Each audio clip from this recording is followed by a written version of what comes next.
મારા ખેતરમાં અનારના બગીચામાં ઘાસ દૂર કરવા માટે એક યુવતી કામે આવતી હતી.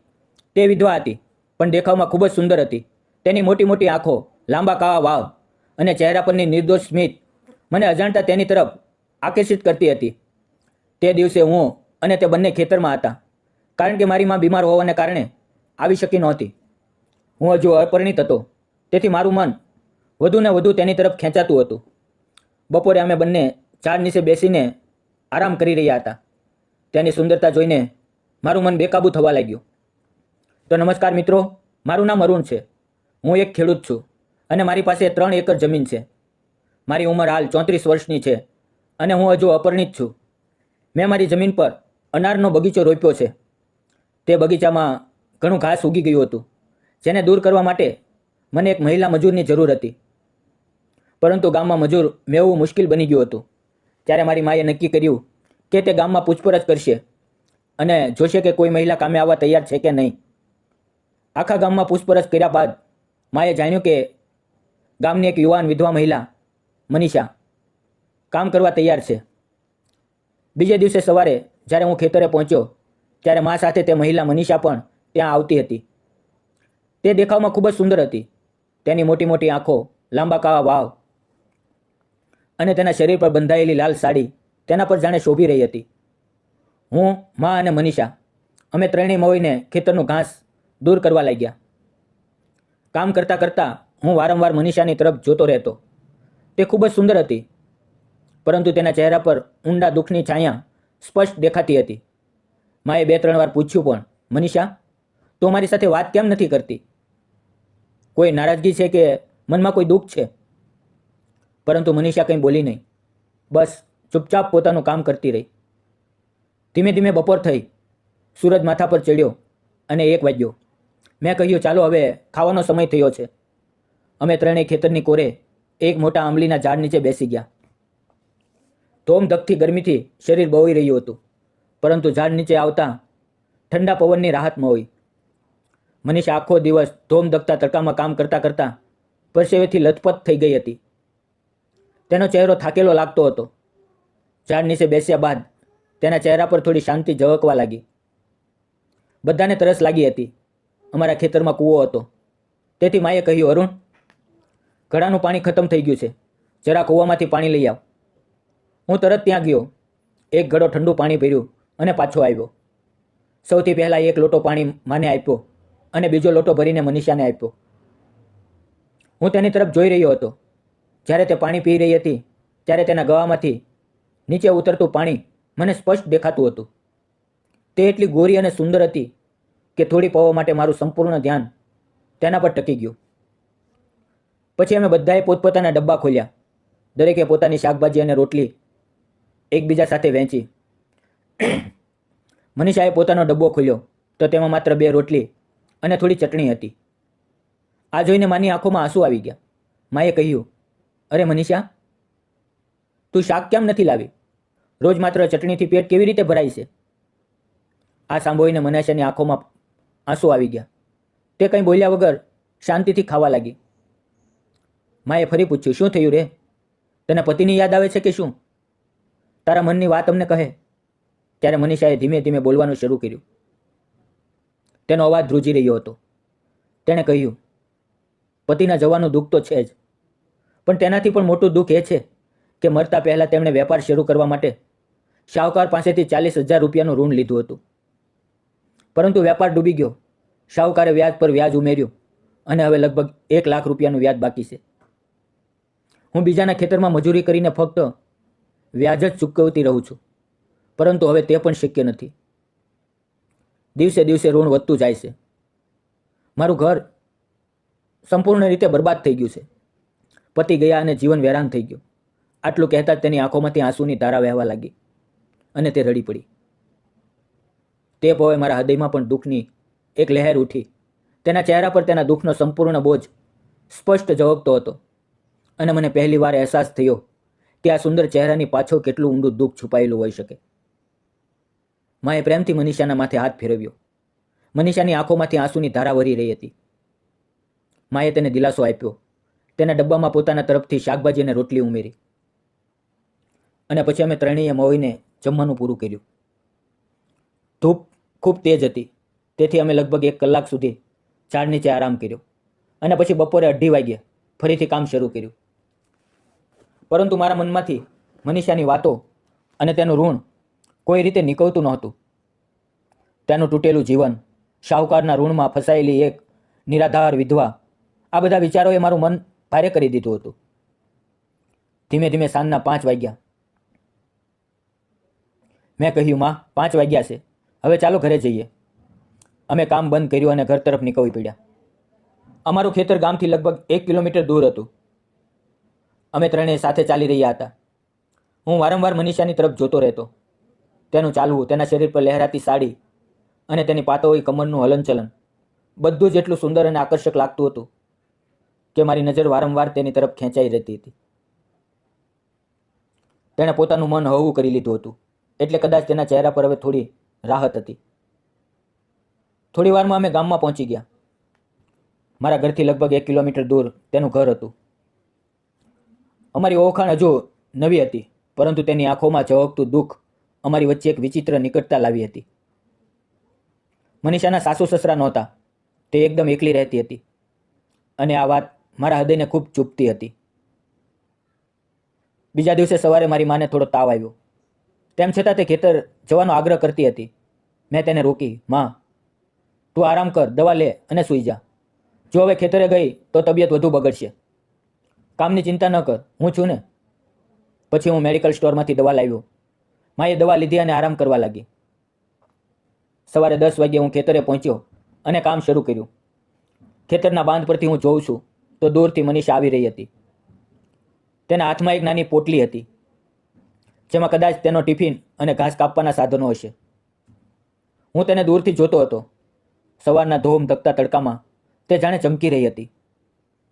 તેના ચહેરા પર એક અલગ જ આભા હતી. થોડી વાર બાદ તે મારી પાસે આવી અને બોલી, માં નથી આવ્યા? મેં જવાબ આપ્યો, ના, તેમને તાવ છે એટલે ઘરે આરામ કરે છે.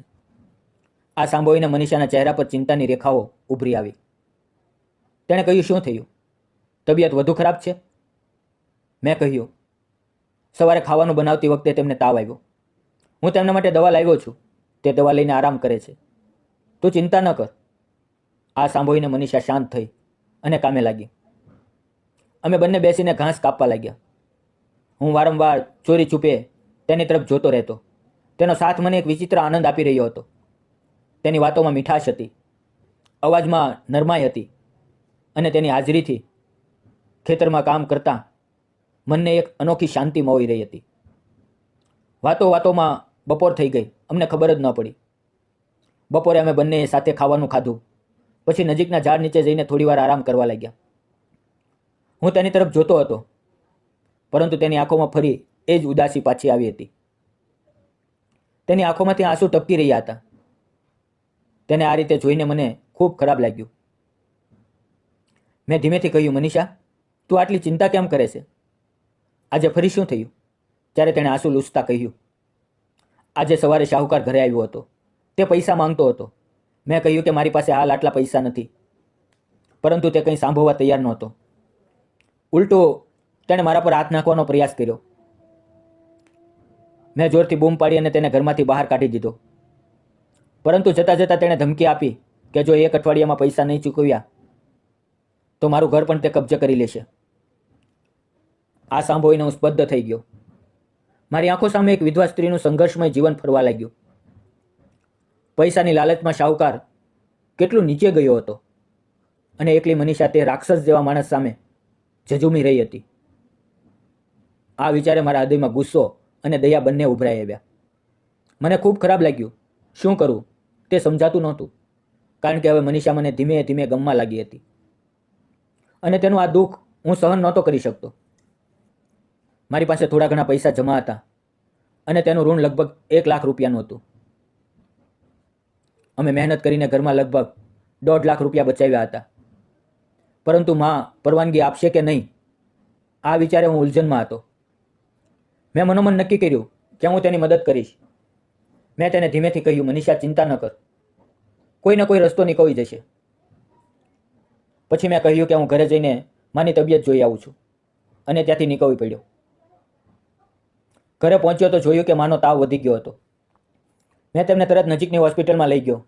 ડૉક્ટરે ઇન્જેક્શન આપ્યું, થોડી દવાઓ લખી આપી અને આરામ કરવાનું કહ્યું. માને ઘરે મૂકીને મેં અલમારી ખોલી અને ડરતા ડરતા 1 લાખ રૂપિયા કાઢી લીધા. મનમાં થોડો અપરાધ ભાવ હતો, પરંતુ સાથે એવું પણ લાગ્યું કે જો ખોટું બોલવું કોઈને સાચી મદદ માટે હોય તો કદાચ તે ખોટું નથી. તે પૈસા લઈને હું તરત ખેતર તરફ નીકળી પડ્યો. આખો દિવસ કામ કર્યા બાદ સાંજે 5 વાગ્યે મેં મનીષાને હાંક મારી, મનીષા હવે કામ બંધ કર. તેણે રોકાઈને જેટલું ઘાસ કાપ્યું હતું તેને બાંધીને એક બાજુ મૂકી દીધું. હું તેની સામે ગયો, ખિસ્સામાં હાથ નાખ્યો અને 1 લાખ રૂપિયાનું બંડલ બહાર કાઢ્યું. મનીષાના ચહેરા પર આશ્ચર્ય છવાઈ ગયું. મેં તે પૈસા તેના હાથમાં મૂક્યા. તેણે મારી તરફ ઊંડી નજરે જોયું અને આશ્ચર્ય તથા ડરની મિશ્ર લાગણી સાથે પૂછ્યું, આ શું છે? મેં શાંતિથી કહ્યું, આ પૈસા તે શાહુકારના મોં પર મારીને ફેંકી દે અને જ્યાં સુધી તે ફરી ન આવે ત્યાં સુધી આને તારી પાસે રાખ. તેણે તરત તે બંડલ મારા હાથમાં પાછું મૂકી દીધું અને બોલી, અમારી ઓળખાણને હજુ 2 જ દિવસ થયા છે અને તમે આટલી મોટી રકમ મારી મદદ માટે આપી રહ્યા છો? મને આ સમજાતું નથી. તેના ચહેરા પર ડર પણ હતો અને સન્માન પણ. તેને કદાચ યકીન નહોતું થતું કે કોઈ આમ જ તેની મદદ કરી શકે. મેં કહ્યું, જો તું આ પૈસા નહીં લે તો તે તારું ઘર કબજે કરી લેશે અને તારી ઇજ્જત પણ જોખમમાં આવી જશે. હું આ એટલા માટે કરું છું કારણ કે તારું દુઃખ મારાથી જોવાતું નથી. તે થોડીક પળ ચૂપ રહી, પછી ધીમે ધીમે મારી પાસે આવી અને મને ગળે લગાડી લીધો. તે આલિંગન પ્રેમનું નહોતું, પરંતુ આભારનું હતું. એક વિધવા સ્ત્રીની સાચી કૃતજ્ઞતા. થોડી પળો બાદ તે પાછળ હટીને બોલી, મને લાગે છે કે મેં તમારા વિશે ખોટું વિચાર્યું. પછી તેણે માફી માંગી અને કહ્યું, હું ધીમે ધીમે તમારા પૈસા પાછા આપી દઈશ. શું તમે આ વાત માને કહી છે? મેં ગભરાતા કહ્યું, ના, હજુ કંઈ નથી કહ્યું, તું ચિંતા ન કર. તે દિવસે અમારા બંનેના હૃદય હળવા થઈ ગયા. તેણે પોતાના જીવનમાં આશાનું એક કિરણ દેખાયું અને મને તેનું દુઃખ થોડું ઓછું કરવાનું સુકૂન મળ્યું. પછી અમે નક્કી કર્યું કે અમે બંને શાહુકાર પાસે જઈશું. હૃદયમાં દ્રઢ નિશ્ચય હતો કે હવે ડરવું નથી. અમે શાહુકારના ઘરે ગયા. તેના ખાતામાં લખેલા બધા વ્યાજ અને ઋણના હિસાબ બતાવ્યા અને સમજાવવાનો પ્રયત્ન કર્યો કે તે જે અતિશય વ્યાજ અમારી પાસે વસૂલી રહ્યા છે તે માનવતાની વિરુદ્ધ છે. તે સમયે મારા હૃદયમાં એક વિચિત્ર ઉલઝન હતી. એક તરફ સુકૂન હતું કે હું કોઈના કામ આવ્યો અને બીજી તરફ ડર હતો કે માને ખબર પડશે તો શું થશે. પરંતુ છતાં અમારા મનમાં એ જ ભાવના હતી કે મનીષાની ઇજ્જત અને તેનું ઉજળેલું સંસાર મારા માટે સૌથી વધુ મહત્વ ધરાવે છે. કુલ દેવું 1 લાખ રૂપિયાનું હતું અને આખરે મનીષાએ તે પૈસા શાહુકારને આપી દીધા. તેણે દરેક નોટ ગણીને જોઈ. તેના ચહેરા પર સંતોષ હતો, પરંતુ આંખોમાં હજુ પણ એક નીચી ચમક હતી. તેણે મનીષા તરફ ઘૂરીને કહ્યું, તારી પાસે તો એક ફૂટી કોડી પણ નહોતી, તો આટલા પૈસા ક્યાંથી લાવી? તેના લહેકામાં શંકા હતી અને નજરમાં તિરસ્કાર. મેં તેની તરફ જોયું, પરંતુ મનીષા બિલકુલ ન ડરી. તેની આંખોમાં હિંમત અને આત્મવિશ્વાસ ઝળકતો હતો. તે દ્રઢ અવાજે બોલી, મેં તારા પૈસા બરાબર પાછા આપી દીધા છે. હવે બાકીની વાતોમાં પડવાની જરૂર નથી. આગળ કંઈ ન પૂછ. આટલું કહીને મનીષાએ તેના તરફથી મોં ફેરવી લીધું અને ત્યાંથી ચાલવા લાગી. હું પણ ચૂપચાપ તેની પાછળ ચાલવા લાગ્યો. તેના પગલામાં દ્રઢતા હતી, પરંતુ તેના હૃદયમાં દુઃખની ઊંડાઈ હતી જે હું અનુભવી શકતો હતો. રસ્તામાં ચાલતા ચાલતા તેણે ધીમેથી કહ્યું, મારે તારી માને મળવું છે. તેમની તબિયત કેવી છે તે જોવું છે. મેં કહ્યું, હું ગઈકાલે તેમને ડૉક્ટર પાસે લઈ ગયો હતો. દવાઓ લઈ આવ્યો છું. ચાલ સાથે મળી લઈએ. મનીષા મારી સાથે મારા ઘરે આવી. અમારું ઘર ખૂબ નાનું હતું, 2 રૂમનું. મનીષા પહેલી વાર મારા ઘરે આવી હતી. મેં તેને એક લોટો પાણી આપ્યું. તે અંદર આવી અને માની પાસે બેસી ગઈ. મા ખાટલા પર સૂતેલા હતા. મનીષાએ પ્રેમથી તેના માથે હાથ ફેરવ્યો તો માએ ધીમે ધીમે આંખો ખોલીને કહ્યું, કોણ છે? મનીષા હસીને બોલી, હું મનીષા. તમારી તબિયત જોવા આવીશું. માના શરીરમાં હજુ થોડો તાવ હતો, થોડો ઓછો થયો હતો, પરંતુ તેમને હજુ આરામની જરૂર હતી. આ જોઈને મનીષાના ચહેરા પર ચિંતા ઉભરી આવી. તેણે કહ્યું, આજે હું તમારા માટે જમવાનું બનાવું છું. તમે બિલકુલ ચિંતા ન કરો. મેં ના પાડી, આની જરૂર નથી. પરંતુ તેણે આગ્રહ કર્યો. તેના અવાજમાં જે અપનાપણું હતું તે સાંભળીને મારું હૃદય પીગળી ગયું. આખરે તે રસોડામાં ગઈ અને ખૂબ સાદગી પરંતુ અપાર પ્રેમથી જમવાનું બનાવ્યું. શાકભાજીની સુગંધ અને રોટલીની મહેક આખા ઘરમાં ફેલાઈ ગઈ. માએ થોડું ખાધું અને કહ્યું, આજે તો તું અમારા ઘરે જમી લે, તારા ઘરે જઈને ફરી ન બનાવ. તે સમયે ઘરનું વાતાવરણ બદલાઈ ગયું. અમે ત્રણેય સાથે બેસીને જમવાનું ખાધું. મનીષા જ્યારે ખાતી હતી ત્યારે તેના ચહેરા પર એક હળવી સ્મિત હતી, જે જોઈને મને અંદરથી એક અનોખું સુકૂન મળ્યું. જમી લીધા બાદ હું તેને બહાર મૂકવા ગયો. જતી વખતે તેણે મારી તરફ જોયું અને એક પ્યારી સ્મિત આપી. તેની આંખોમાં જે ખુશીની ઝગમગાટ હતો તે જોઈને મારા હૃદયમાં એક વિચિત્ર ગરમી ભરાઈ ગઈ. હું ઘરે પાછો આવ્યો અને માની પાસે બેસી ગયો. માએ મારી તરફ જોયું અને કહ્યું, મનીષા કેટલી નેકદિલ સ્ત્રી છે. જો તારા લગ્ન આવી કોઈ સાથે થાય તો મારી છેલ્લી ઈચ્છા પૂરી થઈ જાય. માના આ શબ્દો સાંભળીને મારું હૃદય જોરથી ધડકવા લાગ્યું. થોડી વાર હું ચૂપ રહ્યો. પછી ધીમેથી કહ્યું, માં, મેં તારાથી એક વાત છુપાવી છે. ઘરમાં જે થોડા પૈસા હતા તે મેં મનીષાના સાહુકારને આપી દીધા. તે તેના પર જુલમ કરવાનો પ્રયત્ન કરતો હતો, એટલે મેં મદદ કરી. માં પહેલાં થોડી વાર ચૂપ રહી. કદાચ તેને આઘાત લાગ્યો, પરંતુ પછી તેના ચહેરા પર સંતોષની ઝગમગાટ આવી. તેણે કહ્યું, અરે બેટા, પૈસા આજે નહીં તો કાલે ફરી આવી જશે, પરંતુ તે એક સારી સ્ત્રીની ઇજ્જત બચાવી. આ સૌથી મોટું પુણ્ય છે. મનીષા ખૂબ સારી છે. મને પૂરો ભરોસો છે કે તે એક દિવસ તારા પૈસા પાછા આપી દેશે. માના આ શબ્દોથી મારી આંખો ભરાઈ આવી. તે રાત્રે હું ખૂબ સુકૂનથી સૂઈ ગયો. બીજે દિવસે સવારે જ્યારે ઉઠ્યો ત્યારે મનમાં એક જ ઈચ્છા હતી, મનીષાને મળવું. માની તબિયત હવે થોડી સારી હતી, પરંતુ તેમના ઘૂંટણમાં હજુ દુખાવો હતો. મેં કહ્યું, માં, તું હવે ખેતરે ન જા, થોડા દિવસ આરામ કર. હું અને મનીષા મળીને બધું કામ કરી લઈશું. સવારે 10 વાગ્યે મનીષા હંમેશાની જેમ આવી, પરંતુ આજે તે 2 ડબ્બા લઈને આવી, એક મા માટે અને એક અમારા બંને માટે. આ જોઈને હું આશ્ચર્યચકિત થઈ ગયો. તેમના મનમાં અમારા માટે આટલો સ્નેહ જોઈને મારા હૃદયમાં અસીમ આનંદ ઉભરાઈ આવ્યો. અમે બંને ખેતર તરફ નીકળી પડ્યા. રસ્તામાં તે હસતા હસતા વાતો કરતી હતી. તેની સ્મિતમાં એક નિષ્કપટતા હતી, પરંતુ આંખોમાં હજુ પણ ક્યાંક ઊંડે છુપાયેલું દુઃખ હતું. તેનું આમ હસવું, શરમાવવું અને બોલવું મારા હૃદયમાં ઊંડે ઉતરી રહ્યું હતું. તે વખતે મને લાગ્યું કે મારું જીવન હવે કોઈ નવા વળાંક પર આવી ગયું છે. થોડી વારમાં અમે ખેતરે પહોંચી ગયા અને કામ શરૂ કર્યું. ધૂપ તેજ હતી, પરસેવો હોઈ રહ્યો હતો, પરંતુ આજે મનીષામાં કંઈક અલગ પરિવર્તન હતું. તેના ચહેરા પર નવી રોનક હતી. તેના પગલાં હળવા લાગતા હતા અને તે એટલી લગન અને ઉત્સાહથી કામ કરી રહી હતી કે હું બસ તેને જોતો જ રહી ગયો. મારા મનમાં સવાલ આવ્યા, આટલા ઊંડા દુઃખમાંથી પસાર થયેલી આ સ્ત્રી આજે આટલી ખુશ કેવી રીતે લાગે છે? કદાચ તેના હૃદયનો બોજ થોડો હળવો થઈ ગયો હતો. કામ કરતાં કરતાં અમારી નજરો વારંવાર એકબીજા સાથે ટકરાવા લાગી. તે નજરમાં હવે ઝટકો હતો, અપનાપણું હતું અને ક્યાંક ને ક્યાંક ઉભરાતો સ્નેહ પણ. અચાનક જ્યારે મનીષા ઘાસ કાપી રહી હતી ત્યારે તે જોરથી ચીસ પાડી અને પળવારમાં મારા છાતી સાથે ચોંટી ગઈ. હું ગભરાઈ ગયો, સમજાયું નહીં કે શું થયું. મારી નજર જમીન પર ગઈ તો જોયું કે ત્યાં એક મોટો કાળો સાપ આગળ વધી રહ્યો હતો.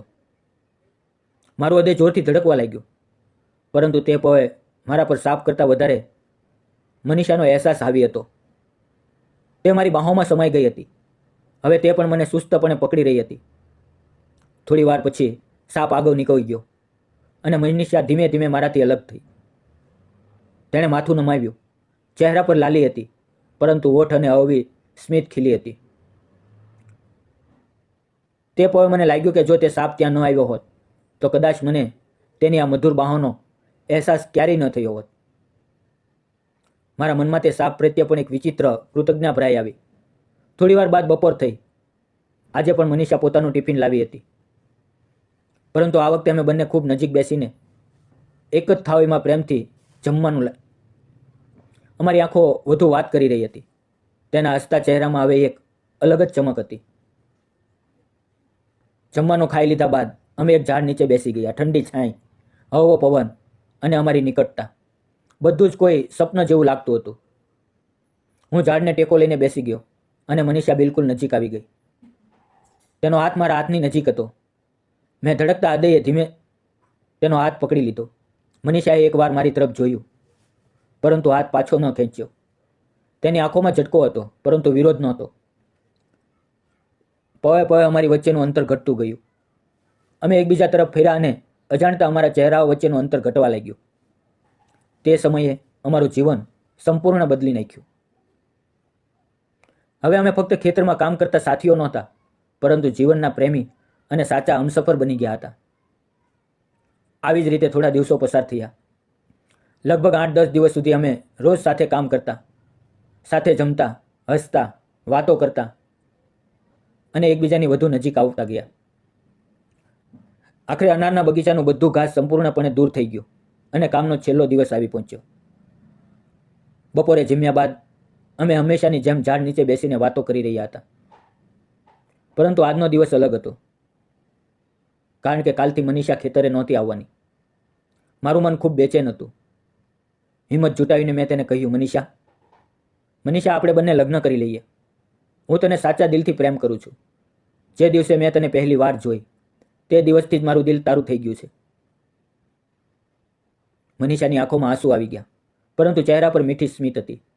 તેણે કહ્યું, મને પણ તમે ગમો છો, પરંતુ મારો આ પ્રેમ એટલા માટે નથી કે તમે મને પૈસા આપ્યા, પરંતુ એટલા માટે છે કે તમે ખરેખર ખૂબ સારા માણસ છો. તમે મારી ચિંતા કરો છો, મારો સાથ આપો છો. હું પણ તમારી સાથે જીવન વિતાવવા માંગુ છું. તેના શબ્દો સાંભળીને મારું હૃદય ખુશીથી ભરાઈ ગયું. અમે ફરી એકબીજાને ગળે લગાડ્યા. તે સાંજે મેં માને બધું કહી દીધું. માની આંખોમાં ખુશીના આંસુ હતા. તે બોલી, મને પણ મનીષા ખૂબ ગમે છે. આવી વહુ મળવી એ તો સાચે સૌભાગ્યની વાત છે. બીજે દિવસે હું અને મા મનીષાના ઘરે ગયા. અમને જોઈને તે દરવાજે જ ચોંકી ગઈ. મા તેની પાસે ગઈ અને બોલી, અરુણે મને બધું કહી દીધું છે. તમારા બંનેના દિલમાં એકબીજા માટે પ્રેમ છે અને તમે સાથે જીવન વિતાવવા માંગો છો. મને આનો કોઈ વાંધો નથી. મનીષા શરમાઈ અને હસી. માએ અમારા માથે હાથ મૂકીને આશીર્વાદ આપ્યા. તે સમયે મને લાગ્યું કે મારું જીવન હવે પૂર્ણ થઈ ગયું છે. થોડા જ દિવસોમાં અમારા લગ્ન ધામધૂમથી થયા. સગા સંબંધીઓ અને ગામના લોકોએ અમને ખૂબ આશીર્વાદ આપ્યા. સમય વીતતો ગયો. 1 વર્ષ વીતી ગયું અને આજે મનીષા મા બનવાની છે. અમારું જીવન એક નવા ફૂલની જેમ ખીલી રહ્યું છે. મિત્રો, જો મારી અને મનીષાની પ્રેમ કથા તમને ગમી હોય તો વિડીયોને લાઇક, ચેનલને સબસ્ક્રાઇબ કરવાનું ન ભૂલશો અને એક નાની એવી કોમેન્ટ પણ જરૂર કરજો. વિડીયોમાં આવેલા નામ, પાત્ર અને ઘટના ફક્ત કાલ્પનિક છે. તેનો કોઈ પણ વ્યક્તિ, જાતિ કે ધર્મ સાથે સંબંધ નથી. આ વિડીયો ફક્ત મનોરંજન અને શૈક્ષણિક હેતુથી બનાવવામાં આવ્યો છે. તેને અન્યથા ન જોશો અને આવતીકાલની વાર્તા જોવાનું ચૂકશો નહીં. તમારા પ્રેમ બદલ ધન્યવાદ મિત્રો.